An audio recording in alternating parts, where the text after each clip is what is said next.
Dear students, आज हम करने जा रहे हैं प्रियम्बल ऑफ द कॉन्स्टिट्यूशन।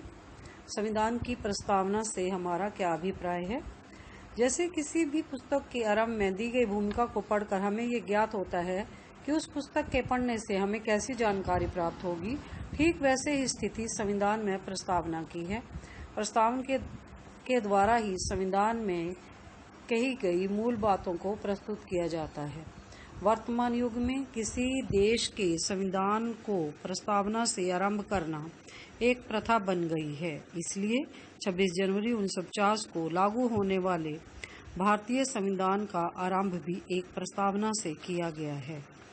कानूनी दृष्टि से प्रस्तावना संविधान का अंग नहीं होती और न ही इसे न्यायालयों द्वारा लागू किया जाता है। फिर भी प्रस्तावना संविधान का महत्वपूर्ण भाग है जो संविधान के मूल उद्देश्यों, विचारधाराओं, आदर्शों एवं सरकार के उत्तरदायित्व पर प्रकाश डालती है। इस संबंध में जी.एन. जोशी ने लिखा है कि प्रस्तावना जो संविधान का अंग नहीं है, संविधान के स्रोत, आदर्श, लक्ष्य, राजनीतिक ढांचे इत्यादि की उद्घोषणा करती है। Now meaning of the preamble. किसी भाषण अथवा लेख में प्रारंभिक अथवा परिचयात्मक कथन को प्रस्तावना कहते हैं, जिसमें उसके निर्माण के कारणों का उल्लेख किया जाता है तथा उन उद्देश्यों एवं आकांक्षाओं का संक्षिप्त वर्णन किया जाता है जिन्हें वह प्राप्त करना चाहता है। प्रस्तावना का स्थान किसी संविधान अथवा अधिनियम के शीर्षक के बाद और उसके मुख्य भाग से पहले होता है। भारतीय संविधान की प्रस्तावना। हम भारत के लोग भारत को एक संपूर्ण प्रभुत्व संपन्न समाजवादी, धर्मनिरपेक्ष, लोकतंत्रात्मक गणराज्य बनाने के लिए तथा उसके समस्त नागरिकों को सामाजिक, आर्थिक और राजनीतिक न्याय, विचार, अभिव्यक्ति, विश्वास, धर्म और उपासना की स्वतंत्रता, प्रतिष्ठा और अवसर की समानता प्राप्त कराने के लिए तथा उन सब में व्यक्ति की गरिमा और राष्ट्र की एकता और अखंडता सुनिश्चित करने वाली बंधुता बढ़ाने के लिए दृढ़ संकल्प होकर अपनी इस संविधान सभा में आज तारीख 26 जनवरी 1949 को लागू करते हैं। इसकी भारतीय प्रस्तावना की मुख्य विशेषताएं। इसमें सबसे पहले बताया गया है कि संविधान का स्रोत क्या है, भारतीय शासन व्यवस्था का स्वरूप क्या है, संविधान के उद्देश्य या लक्ष्य क्या है। संविधान के स्रोत जैसे कि हमने विभिन्न देशों से और विभिन्न कानूनों के द्वारा या विभिन्न संशोधनों के द्वारा जो हमारे संविधान के साथ जुड़ते चले गए, इसमें शामिल किया गया। भारत में शासन प्रणाली का स्वरूप। प्रस्तावना का दूसरा उद्देश्य भारत में स्थापित शासन प्रणाली का स्वरूप स्पष्ट करना है और इसमें लिखा है कि संविधान बनाने का उद्देश्य भारत में प्रभु सत्ता संपन्न प्रजातंत्रात्मक गणराज्य स्थापित करना है। संपूर्ण प्रभु सत्ता संपन्न। संविधान की प्रस्तावना में ये कहा गया है कि हम भारत के लोग इस देश में संपूर्ण प्रभु सत्ता संपन्न प्रजातंत्रात्मक गणराज्य को स्थापित करने का दृढ़ निश्चय किए हुए हैं और 1947 के भारत स्वतंत्रता अधिनियम के अनुसार भारत ब्रिटिश साम्राज्य पर आश्रित नहीं रहा था और 15 अगस्त 1947 से लेकर 26 जनवरी 1950 तक उसका राजनीतिक दर्जा ब्रिटिश राष्ट्रमंडल के सदस्य होने के नाते एक उपनिवेश या डोमिनियन का था। परंतु नए संविधान को लागू होने के साथ ही भारत में संपूर्ण प्रभुसत्ता संपन्न गणराज्य बन गया और इसे आंतरिक और बाहरी मामलों से स्वतंत्रता प्राप्त हुई। समाजवादी का मतलब ये होता है कि वे जानते हैं कि समाजवाद का प्रभाव विश्वव्यापी है। अंतर केवल इस बात का है कि समाजवाद कितने समय में और किन ढंगों से लाया जाना चाहिए। धर्मनिरपेक्ष का मतलब है कि भारत का अपना कोई भी धर्म नहीं है। इसका ये मतलब नहीं है कि भारत जो है एक नास्तिक है, बल्कि इसका ये मतलब है कि किसी भी विशेष धर्म को राज्य की ओर से विशेष सुविधाएं या रियायतें प्राप्त नहीं हैं। जनता जो चाहे जिस धर्म को मान सकती है।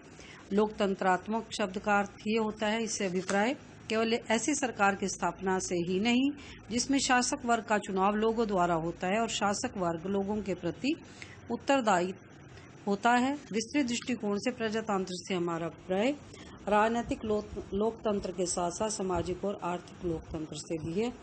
गणराज्य का अभिप्राय ये होता है कि भारत में राज्य के मुखिया अर्थात राष्ट्रपति का पद निर्वाचित है।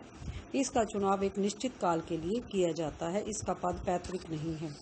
संविधान का उद्देश्य है कि प्रत्येक व्यक्ति को न्याय मिलेगा। सेकंड है स्वतंत्रता। शब्द का प्रयोग केवल नकारात्मक दृष्टि से नहीं किया गया है, इसका सकारात्मक रूप का भी ध्यान रखा गया है। इससे अभिप्राय है कि निरंकुश तथा असीमित शक्ति के प्रयोग द्वारा मानव की स्वतंत्रता को संकुचित न होने देना है और इसका उद्देश्य ऐसा वातावरण स्थापित करना है जिसके बिना मनुष्य के व्यक्तित्व का विकास हो सके। समानता। प्रस्तावना में समानता का वर्णन किया गया है जो वैसे भी प्रजातंत्र में एक दूसरे के साथ संबंधित समझी जाती है। प्रस्तावना में सभी नागरिकों को समान दर्जा और समान अवसर देने का वर्णन किया गया है।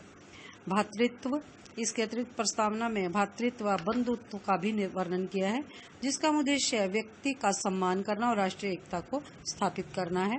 व्यक्तिगत गौरव को स्थापित करने का विश्वास। संविधान में प्रस्तावना में इस बात का विश्वास दिलाया गया है कि भारत में व्यक्तिगत गौरव को बनाए रखा जाएगा। स्वतंत्रता से पूर्व अंग्रेजों ने भारतीयों के गौरव को मान्यता नहीं दी थी। राष्ट्र की एकता और अखंडता। 42nd अमेंडमेंट द्वारा राष्ट्रीय एकता के साथ अखंडता शब्द को भी जोड़ दिया गया। जहां तक कि अखंडता शब्द के प्रयोग का प्रश्न था, कुछ निहित स्वार्थों के चलते भारत को विखंडित करने का यदाकदा जो प्रयास किया गया उसे समाप्त करने के उद्देश्य से ये किया गया। इसका क्रिटिसिज्म किया जाता है। सबसे पहले उनका ये तर्क है कि हम भारत के लोक शब्दावली का प्रयोग असंगत है यहाँ पे, क्योंकि संविधान को जिस संविधान सभा द्वारा निर्मित किया गया था उसकी रचना ना तो वयस्क मताधिकार के आधार पर हुई थी और न ही प्रतिनिधियों का निर्वाचन प्रत्यक्ष रूप से किया गया था। संविधान की प्रस्तावना की इस आधार पर भी आलोचना हुई कि 42nd अमेंडमेंट के द्वारा प्रस्तावना में दो शब्द समाजवाद और धर्म निरपेक्ष जोड़े गए, वह निरर्थक हैं। प्रस्तावना के पीछे संवैधानिक मान्यता नहीं है क्योंकि संघ सरकार के विरुद्ध प्रस्तावना में वर्णित आदर्शों को पूरा करने के लिए कानूनी शक्ति का सहारा नहीं लिया जाता। भारत के संविधान की प्रस्तावना न्याय संगत नहीं है, परंतु न्यायालय संविधान की व्याख्या करते समय इसे उचित महत्व देते हैं।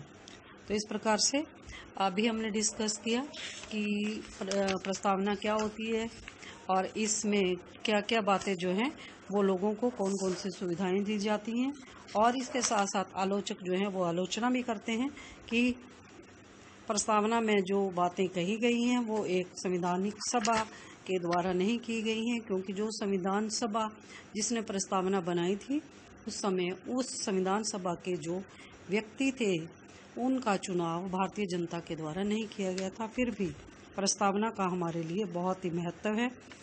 इस संविधान की भावना देशवासियों के इकट्ठे रहने का दृढ़ निश्चय और देश को उन्नति के शिखर पर ले जाने के पवित्र संकल्प का वर्णन है। इसमें न्याय, स्वतंत्रता, समानता तथा बंधुत्व की प्राप्ति को परम सत्य माना गया है। Thank you. If you have any questions, please drop them in the comment section below.